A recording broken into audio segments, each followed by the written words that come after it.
بسم الله الرحمن الرحيم.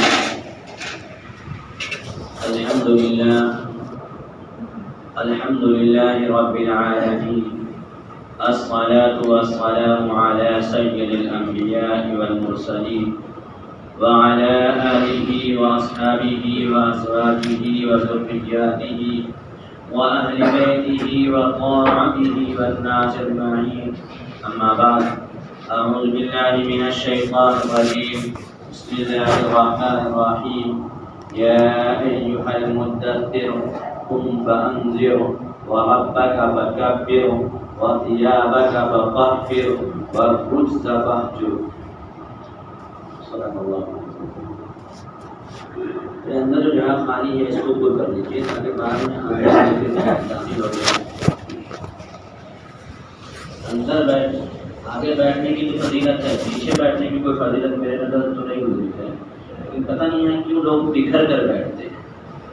باہر جیسے بکھرے ہوتے ہیں ویسے مسجد میں بکھرے ہوئے ہوتے ہیں، دو وہاں چار وہاں ایک وہاں. اللہ کے گھر میں تو جڑ کر بیٹھے مل کر بیٹھے تاکہ اللہ اس کی برکت سے دلوں کو ملا دے. اس کے اندر ہی جگہ خالی ہے، اندر کھل کر بیٹھے اور اسی ترتیب سے بیٹھا کریں. آ کر پہلے اندر بیٹھے، اندر کی جگہ یہی ترتیب کی ہے کہ پہلے سے اگلی سب کو پوری کی جائے، پھر دوسری، پھر تیسری، پھر چوتھی، اس طریقے سے. چونکہ اگلی سب کی فضیلت پیارے آقا صلی اللہ علیہ وسلم نے بہت زیادہ بیان فرمایا. فرمایا سب سے زیادہ فضیلت کی حامل اگلی سب والا ہے، پھر دوسری، پھر تیسری. ایک تو پھر بعد میں آنے والے جگہ خالی ہوں گے وہ گردنوں کو پھیلانتے ہوئے آئیں گے، تو اس کا گنہگار صرف وہ نہیں ہے، آپ بھی ہیں. آپ نے جگہ چھوڑا کر تو آنے میں مجبور ہوئی. اگر آپ مل کر بیٹھے ہوتے ہیں تو پھر ان کو پھیلانتے ہوئے آنے کی گناہ بھی نہ ہوا ہوتا. اور پھر سب بندی ہوتی ہے یا تکبیر ہوگی تو اس وقت اگر آپ پیچھے ہیں تو تیز قدم سے چلیں گے، جو مسجد کی بے ادبی ہے. پیارے آقا نے فرمایا مسجد میں تیز قدم سے جماعت کو پکڑنے کے لیے دوڑ کر اور بھاگ کر مت چلو، بلکہ اپنے وقار اور مسجد کی وقار ادب کو باقی رکھو. باقی اسی وقت ہو جب پہلے سے مل مل کر بیٹھیں گے تو آگے پیچھے ہونے کی ضرورت پیش نہیں آئے گی. اس لیے مل مل کر بیٹھا کریں. میرے بھائیوں، دوستوں، بزرگوں، گزشتہ کافی دنوں سے آپ حضرات کے سامنے آقا نامدار تاجدار مدینہ احمد مصطفیٰ محمد مصطفیٰ صلی اللہ علیہ وسلم کی سیرت طیبہ کا تذکرہ چل رہا ہے. بات یہاں تک آئی تھی کہ پیارے آقا صلی اللہ علیہ وسلم غار حرا میں عبادات میں مشغول تھے کہ آپ کے پاس حضرت جبرائیل علیہ السلام تشریف لائے اور آپ کو پڑھنے کا حکم کیا. تو آپ نے فرمایا میں پڑھا ہوا نہیں ہوں، میں امی آدمی ہوں، چونکہ مجھے کسی نے پڑھایا نہیں ہے، میں تعلیم حاصل نہیں کیا ہوں. پیارے آقا صلی اللہ علیہ وسلم کو انہوں نے بھیجا تو پھر پیارے آقا صلی اللہ علیہ وسلم کے سامنے پڑھا اقرأ بسم ربک الذی خلق خلق الانسان من علق. تو ہمارے اور آپ کے نبی محمد رسول اللہ صلی اللہ علیہ وسلم نے حضرت جبرائیل علیہ السلام کی ان آیتوں کے پڑھنے کے بعد آپ پڑھیں، لیکن آپ کے اوپر ایک بے چینی اور ایک گھبراہٹ طاری ہو گئی. آپ اپنے گھر میں تشریف لاتے ہیں، اپنی بیوی حضرت خدیجہ کے پاس آتے ہیں اور آ کر کہنے لگتے ہیں مجھے ڈر و خوف معلوم ہو رہا ہے، مجھے گھبراہٹ و بے چینی معلوم ہو رہی ہے. میرے سامنے میرے پاس کوئی عجیب و غریب انسان آیا تھا، کوئی عجیب و غریب شکل و صورت والا آیا تھا جس کی ہیبت میرے دل کے اندر بیٹھ گئی ہے. اور وہ آ کر مجھے بھیجا اور یہ باتیں کہی، یہ پڑھا. حضرت خدیجہ رضی اللہ تعالیٰ عنہ سے پھر فرمانے لگے مجھے کچھ اڑھا دو، مجھے کچھ اڑھا دو، مجھے کب کبھی اور ٹھنڈک محسوس ہو رہی ہے. حضرت خدیجہ رضی اللہ تعالیٰ عنہ نے پیارے آقا صلی اللہ علیہ وسلم کے اوپر کمبل یا چادر ڈال دیا اور آپ کو کمبل اور چادر ڈال کر لیٹ گئے، آرام کرنے لگے. ادھر حضرت خدیجہ رضی اللہ تعالی عنہ کے چچا زاد بھائی حضرت ورقہ ابن نوفل جو اس عیسائی تھے، بڑے ماہر تورات و انجیل کے تھے. حضرت خدیجہ حضرت ورقہ کے پاس جاتی ہے اور جا کر کہتی ہے میرے چچا زاد بھائی میرے شوہر پیارے آقا میرے شوہر محمد کے پاس کوئی انوکھا انسان آیا تھا اور یہ سارے واقعات سارے حالات پیش کیے اور ان کے سامنے بیان کیا۔ تو حضرت پیارے آقا کی یہ ساری باتیں سن کر ورقہ ابن نوفل نے کہا خدا کی قسم یہ تو وہی انسان یہ تو وہی نبی ہے وہی فرشتے ہیں جو پچھلے نبی حضرت موسیٰ علیہ السلام کے پاس آیا کرتے تھے۔ آپ کے سرتاج کو نبی بنا دیا گیا۔ ورقہ ابن نوفل نے یہ بات کہا۔ اب ایک سوال یہ پیدا ہوتا ہے کہ جب وہ عیسائی تھا تو پھر اس نے حضرت عیسیٰ کا تذکرہ کیوں نہیں کیا، جبکہ حضرت عیسیٰ کے بعد میرے اور آپ کے نبی تشریف لائے، لیکن انہوں نے حضرت عیسیٰ کے بجائے حضرت موسیٰ کا تذکرہ کیا اور کہا یہ وہی فرشتہ ہے جو موسیٰ کے پاس پیغام لے کر آیا کرتے تھے۔ اصل میں عقیدے کے اعتبار سے عیسائی لوگوں کا عقیدہ یہ ہے کہ حضرت عیسیٰ نبی تو تھے لیکن یہ 3 خداؤں میں سے ایک خدا تھے۔ ان کا سوچنا یہ ہے کہ ایک تو رب اللہ ہے ہی، دوسرا اللہ کا ایک دوسرے روپ ہے جو حضرت عیسیٰ کی شکل میں ہے، اور تیسرا حضرت جبرائیل ہے۔ تو اس لیے اس نے اپنے عقیدے کے اعتبار سے حضرت عیسیٰ کے بارے میں نہیں کہا۔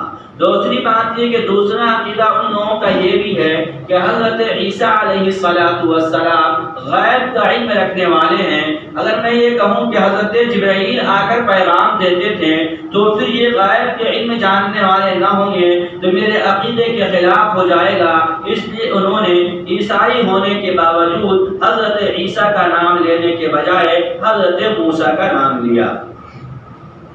حضرت موسیٰ کے بارے میں کہا کہ یہ وہی فرشتے ہیں جو حضرت موسیٰ کے پاس اللہ کا پیغام قاصد اور سفیر اور ایلچی بن کر آیا کرتے تھے، اللہ کا پیغام لے کر، یہ وہی فرشتہ ہے۔ حضرت خدیجہ رضی اللہ تعالیٰ عنہ واپس چلی آئی پیارے آقا صلی اللہ علیہ وسلم کے پاس، پھر پیارے آقا کو اپنے ساتھ لے کر ورقہ ابن نوفل کے پاس گئی اور پھر کہا اے میرے بھائی ذرا سا ان کی زبان سن لو کہ یہ کیا بیان کر رہے ہیں اور کیا کہہ رہے ہیں۔ ہمارے اور آپ کے نبی شہنشاہ کون و مکان محمد رسول اللہ صلی اللہ علیہ وسلم نے وہ پورے واقعات بیان فرمایا کہ میرے پاس ایک انسان آیا تھا جس نے مجھے آ کر پڑھنے کو کہا، میں پڑھنے سے انکار کیا اور کہہ دیا میں پڑھنا نہیں جانتا۔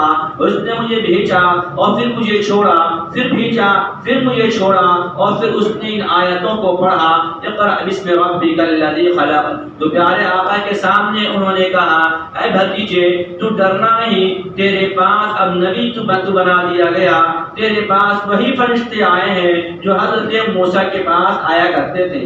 لیکن ایک بات سن لے، تجھے اتنی بڑی ذمہ داری دی گئی ہے کہ جب تو اس ذمہ داری کو لے کر اٹھے گا اور لوگوں کے سامنے ایک وحدانیت کا اعلان کرے گا اور لوگوں کو جب ایک بات اللہ کی عبادت کو بتائے گا تو یہی مکہ والے جو تمہارے عزیز و اقارب ہیں، جو تمہارے رشتہ دار اور خاندان والے ہیں، جو تمہیں آج امین و صادق کہہ رہے ہیں، جو تمہارا نام بھی نہ لے رہے ہیں، یہ تمہیں نکال دیں گے، تمہارے اوپر ظلم و زیادتی کریں گے، تمہارے ساتھ تمہیں تکلیف پہنچائیں گے، یہاں تک کہ تمہیں مکہ چھوڑ دینا ہوگا اور مکے سے یہ نکال دیں گے۔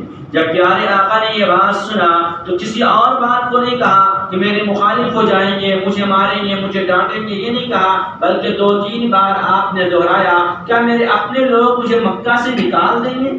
کیا میں نکال دیا جاؤں گا مکے سے؟ ورقہ نے کہا ہاں تمہارے ساتھ ایسا ہی ہوگا، اس لیے کہ تمام نبیوں کے ساتھ ان کے قوموں نے یہی کام کیا ہے اور تم تو آخر نبی ہو جن کے آنے کی بشارت تمام انبیاء نے دی ہے، تو تمہارے ساتھ بھی یہ مکہ والے ایسے ہی کریں گے، تمہیں یہاں سے نکال دیں گے اور تمہیں یہاں سے نکلنے پہ مجبور کر دیں گے۔ اگر میں زندہ رہا، ورقہ ابن نوفل حالانکہ بوڑھا آدمی تھا، اس نے کہا اگر میری زندگی نے وفا کی اور میں زندہ رہا اور اس وقت تک میں رہا جب تم کو نکالے جائیں گے تو میں تمہارا ساتھ دوں گا، لیکن اس کا انتقال ہو گیا، اتنے لمبے زمانے تک وہ زندہ نہیں رہا۔ پیارے آقا صلی اللہ علیہ وسلم واپس گھر تشریف لے آئے. ابھی آپ کے اوپر آیت نازل ہوئی, ابھی آپ کو ذمہ داری کچھ نہیں دی گئی ہے, بلکہ آپ کو ابھی صرف یہ کہا گیا کہ ان آیتوں کو پڑھیے, جس آیتوں کو پڑھیے جس سے انسانوں کی پیدائش اور تخلیق کے بارے میں اللہ نے بیان فرمایا کہ ہم نے انسانوں کو کیسے پیدا کیا اور علم سکھایا کن چیزوں سے. پھر حضرت پیارے آقا صلی اللہ علیہ وسلم کے پاس وحی کا آنا بند ہو گیا.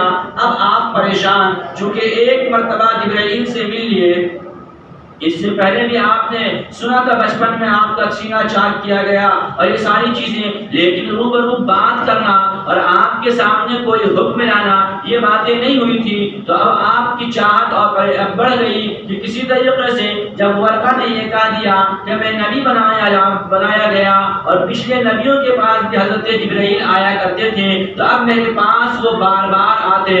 چنانچہ پھر آپ توشہ لیتے ہیں اور غار حرا میں عبادت کے لیے چلے جاتے ہیں. اب آپ کی چاہت بڑھنے لگی, اب آپ انتظار کرنے لگے کہ وہ انسان, وہ فرشتہ جس کو فرشتہ کہا جا رہا ہے, جو انسانی شکل میں میرے پاس آیا تھا, جو مجھے بھیجا تھا اور زور سے دبایا تھا, وہ پھر میرے پاس کوئی پیغام لے کر آئے ہوتے, وہ پھر میرے پاس کچھ خبریں لاتے. لیکن آپ کے پاس کوئی خبر نہ آ رہا ہے, آپ پریشانی میں وقت گزار رہے ہیں. مورخین اور سیرت لکھنے والوں نے لکھا اصل اس کی وجہ یہ ہو سکتی ہے کہ پہلی مرتبہ میں آپ کے اندر ایک بوجھ سوار ہو گیا تھا, تو اللہ نے آپ کو چاہت پیدا کرنے کے لیے اور طلب پیدا کرنے کے لیے کچھ دنوں تک وحی کو روک دیا, تاکہ آپ ایک مانوس ہو جائیں اور آپ ایک منتظر ہو جائیں اس پیغام کے آنے کا, اس فرشتے کا آنے کا.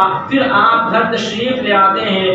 آپ دن تشریف لانے کے بعد جب راستے سے آپ گزرتے ہیں, اچانک اوپر سے آواز آتی ہے, محمد تمہیں ذمہ داری دے دی گئی ہے, تمہیں نبی بنا دیا گیا ہے. پیارے آقا پیچھے دیکھتے ہیں, آگے دیکھتے ہیں, دایاں بایاں دیکھتے ہیں, کوئی نظر نہیں آتا ہے. پھر آواز آتی ہے تو آپ نظر اٹھا کر دیکھتے ہیں. سیرت ابن ہشام کے حوالے سے سیرت حربیہ کے اندر لکھا, جب پیارے آقا نے اوپر دیکھا تو آسمان اور زمین کے درمیان میں کوئی تخت تھا, اس تخت کے اوپر وہی انسان, وہی فرشتہ نظر آ رہا تھا جسے پیارے آقا نے پہلے دیکھا تھا. لیکن آپ کو اپنی صورت میں دیکھتے ہی پیارے آقا کے اوپر پھر ہیبت طاری ہو گئی. پھر آپ گھر تشریف لاتے ہیں اور کمبل اوڑھ کر لیٹ جاتے ہیں. حضرت خدیجہ سے کہتے ہیں مجھے کبکباہٹ ہو رہی ہے, مجھے تم ایسا کرو, ٹھنڈک تو محسوس نہیں ہو رہا لیکن ایک بے چینی ہے, ایک گھبراہٹ ہے, مجھے ایک چادر ڈال کر اڑا دو. جب آپ کو چادر ڈال کر اڑا دیا گیا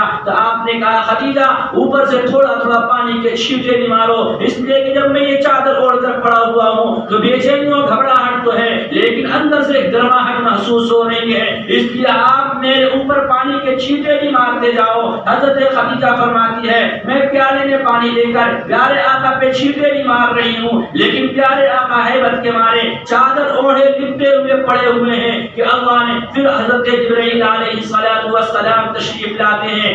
قربان جاؤ محبت کی اس ادا پہ, قربان جاؤ پیارے اس انوکھا انداز پہ. کوئی اپنے محبوب کو محبوب کہہ کر پکارتا ہے, کوئی اپنے محبوب کے زلفوں کا تذکرہ کرتا ہے, کوئی اپنے محبوب کی آنکھوں کے نام سے نام دیا کرتا ہے, کوئی کسی انداز سے اپنے محبوب کا تذکرہ کرتا ہے. اپنے محبت اور محبت میں اپنے محبوب کا نام نہیں لیا کرتا. میرے رب نے بھی یہی سبق سکھایا اور یہی کام کیا. نہ محمد کہا, نہ احمد کہا, نہ رسول کہا, نہ نبی کہا, نہ پیغمبر کہا, بلکہ کیا کہا, جس چادر میں آپ لپٹے ہوئے ہیں اس چادر کا تذکرہ کیا کہا, یا ایھا المدثر, اے چادر میں لپٹنے والے, اے چادر میں چھپنے والے, اے کمبل اوڑھ کر لیٹنے والے.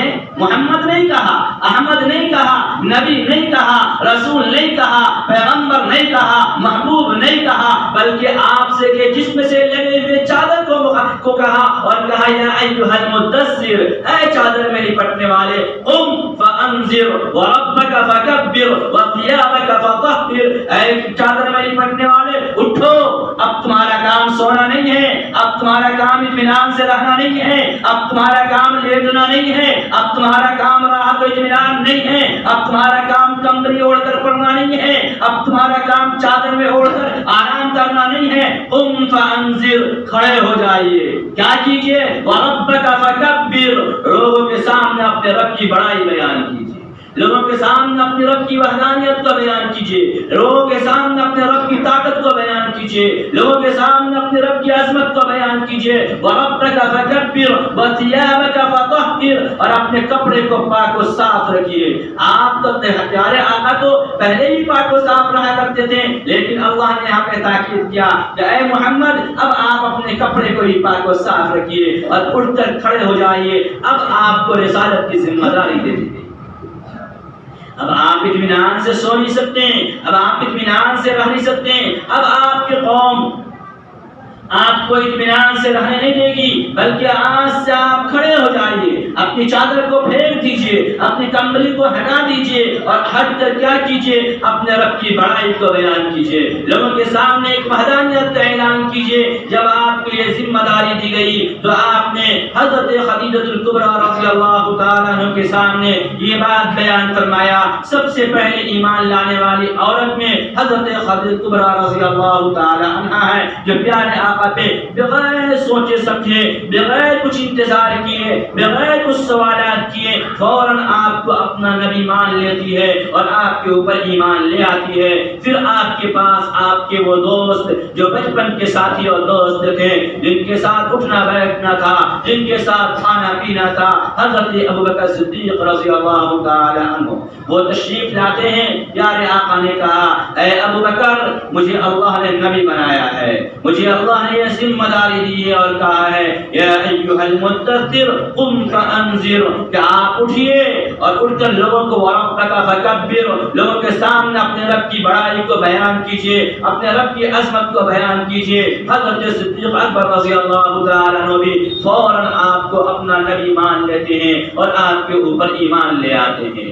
ابھی آپ حضرت ابوبکر کے سامنے کلمہ دعوت پیش کیا اور اپنے نبوت کو پیش کیا، پھر آپ کے ماتحت رہنے والے اور آپ کی کفالت میں رہنے والے وہ چھوٹا بچہ حضرت علی رضی اللہ تعالی عنہ جو چچازاد بھائی بھی ہیں اور پیارے آقا کی کفالت میں زندگی گزار رہے تھے، حضرت علی آتے ہیں۔ پیارے آقا نے حضرت علی سے کہا علی مجھے نبی بنا دیا گیا ہے، مجھے رسول بنا دیا گیا ہے، مجھے میرے رب نے یہ پیغام دیا ہے لوگوں کو دینے کے لیے۔ پیارے آقا کے ہاتھوں میں حضرت علی ایمان لے آتے ہیں۔ حضرت زید بن حارثہ جو پیارے آقا کے غلام تھے وہ بھی آتے ہیں، پیارے آقا نے ان کے سامنے بھی پیش کیا اسلام کو، یہ بھی ایمان کے اندر داخل ہو جاتے ہیں۔ ابھی یہ چند لوگ داخل ہوئے تھے کہ اللہ نے آیت نازل کی وَأَنذِرْ عَشِيرَتَكَ الْأَقْرَبِينَ، آپ اپنے قریبی رشتہ داروں کو ڈرائیے، آپ اپنے قریبی رشتہ داروں کو ایمان کی دعوت دیجیے۔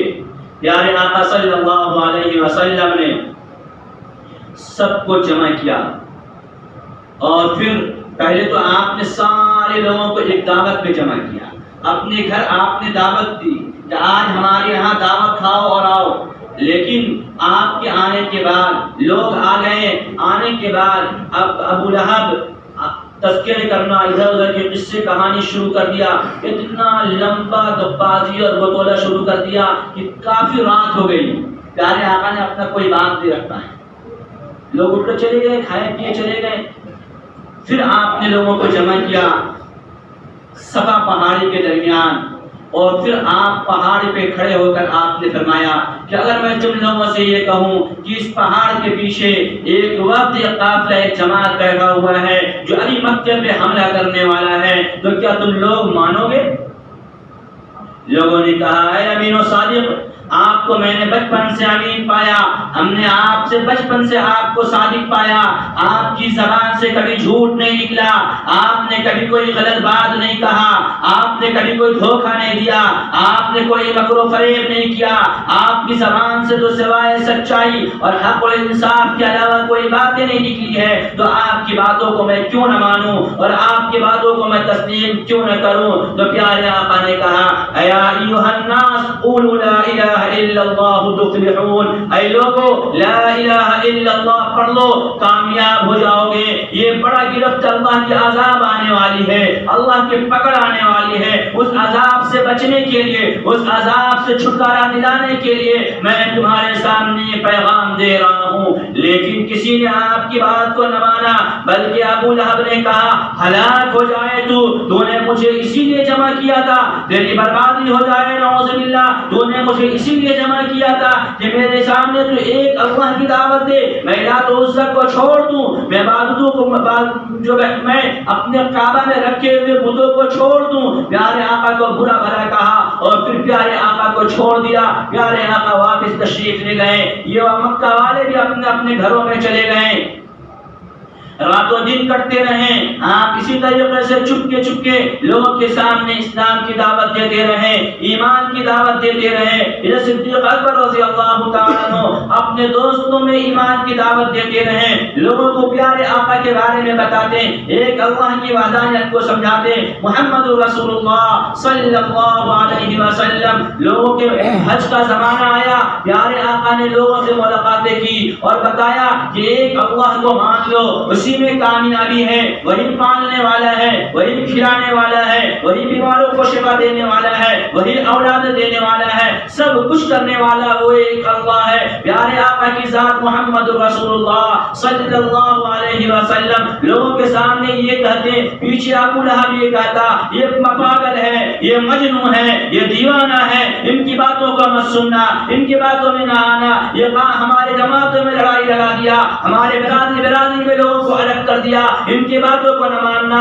ایک طرف پیارے آقا لوگوں کو ایک اللہ کی دعوت دیتے جا رہے ہیں، پیچھے سے چچا یہ بولتا جا رہا ہے یہ پاگل ہے، یہ پاگل ہے، یہ مجنون ہے، نعوذ باللہ۔ لوگ آنے والے پوچھتے ہیں یہ آگے آگے بڑھنے والا کون ہے؟ مکہ والا بتاتا یہ محمد بن عبداللہ ہے، یہ لوگوں کے سامنے ایسی باتیں کر رہا، لگتا ہے اس کے اوپر کچھ اثرات ہو گیا۔ لوگوں نے پوچھا یہ پیچھے سے بولنے والا کون ہے جو یہ کہہ رہا ہے یہ پاگل ہے، جو یہ کہہ رہا ہے یہ مجنون ہے، جو یہ کہہ رہا ہے یہ دیوانہ ہے، جو یہ کہہ رہا ہے اس کے اوپر شیطانی اثرات ہو گئے ہیں؟ لوگوں نے کہا یہ ان کا سگا چچا ابو لہب ہے، یہ ان کے چچا ہیں جو ان کو یہ کہہ رہے ہیں، اور یہ محمد ہے جو اپنے آپ کو نبوت کے بارے میں کہہ رہا ہے کہ مجھے نبی بنا دیا گیا۔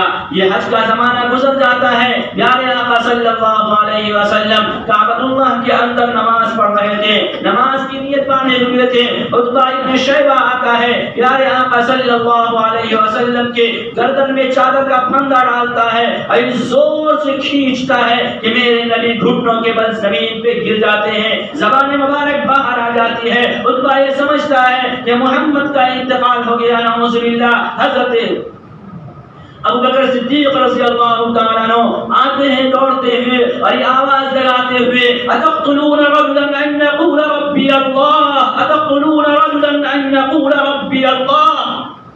کیا ایک آدمی کو اس سے مارا جا رہا کہ وہ ایک اللہ کی عبادت کرتا ہے؟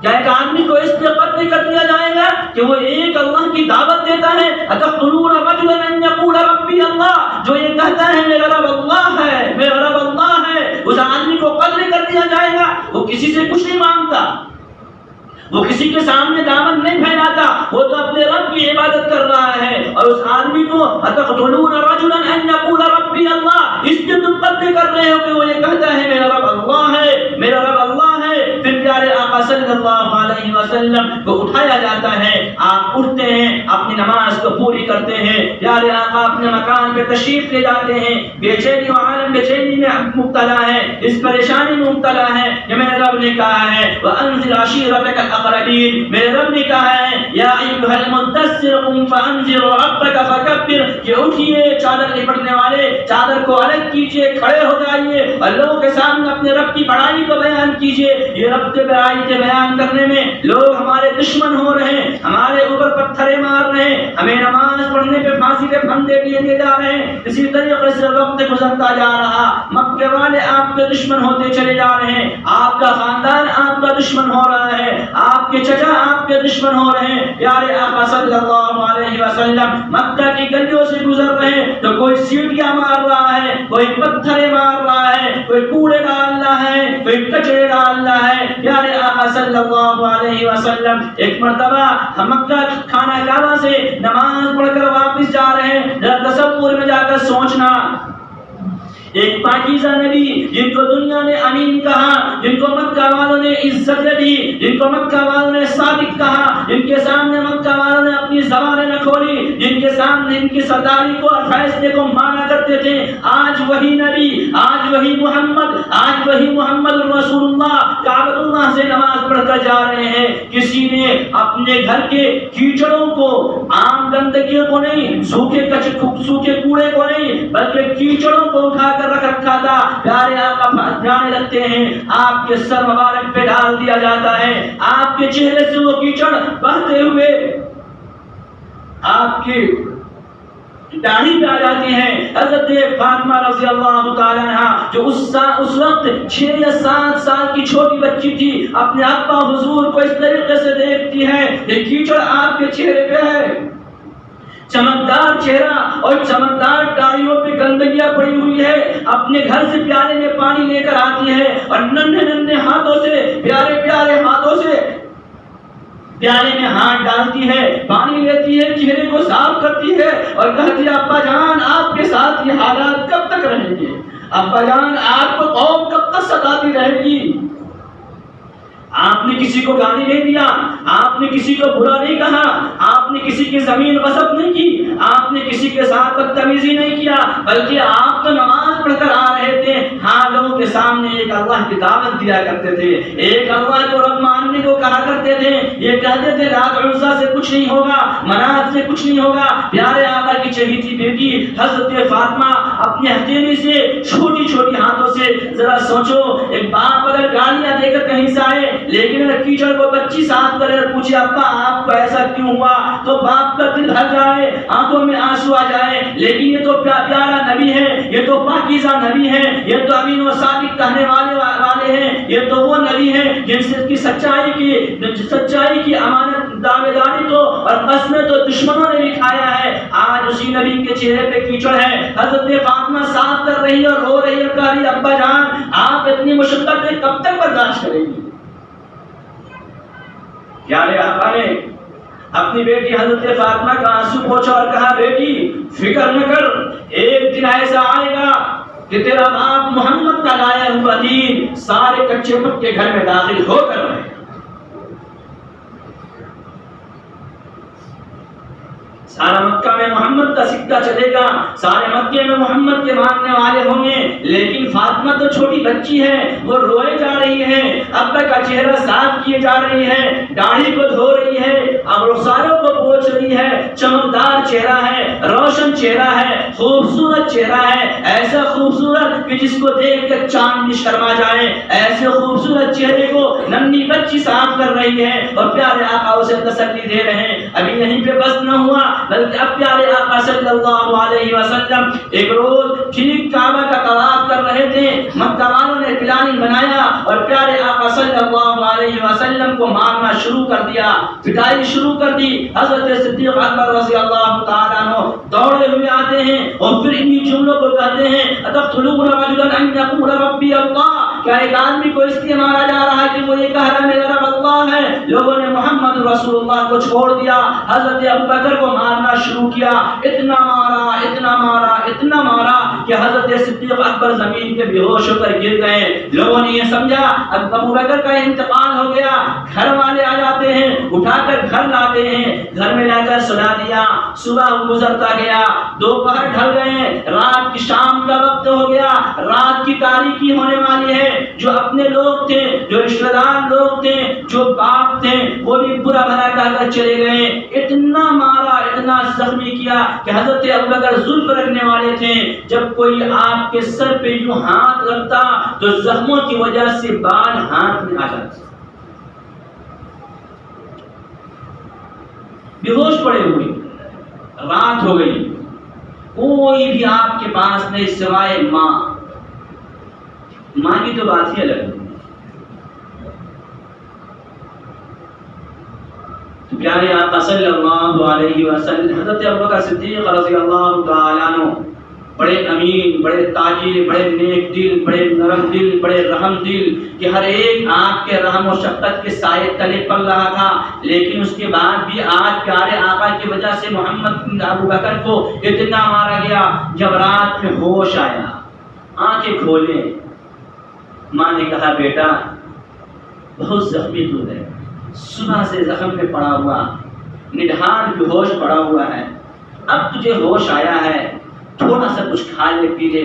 دیکھ سارے لوگ اٹھ کر چلے گئے، سب تجھے برا کہہ رہے تھے، لوگ یہ کہہ رہے تھے ابو بکر کو کیا ہو گیا جو محمد کا ساتھی بن گیا؟ ابو بکر تو اچھا آدمی تھا، ابو بکر تو لوگوں کا ہمدرد تھا، ابو بکر تو نرم انسان تھا، اس کو کیا ہو گیا؟ یعنی مارنے والے کو بھی پیار آ رہا، مارنے والے کو بھی ترس آ رہا کہ صدیق اکبر کی زندگی اتنی اچھی، لیکن اس کو یہ بات برداشت نہیں ہو رہی کہ ابو بکر محمد کے ساتھ کیوں؟ پیارے آقا حضرت ابو بکر کی والدہ نے کہا بیٹا سارے لوگ جس پہ ترس کھا کر چلے گئے، اب ہوش آیا ہے، ایک گھونٹ پانی پی لے، ذرا سا کچھ کھا لے، قربان جاؤ محبت پہ۔ ہم کیسے محبت کرنے والے نبی سے ہیں اور وہ کیسے محبت کرنے والے نبی سے تھے۔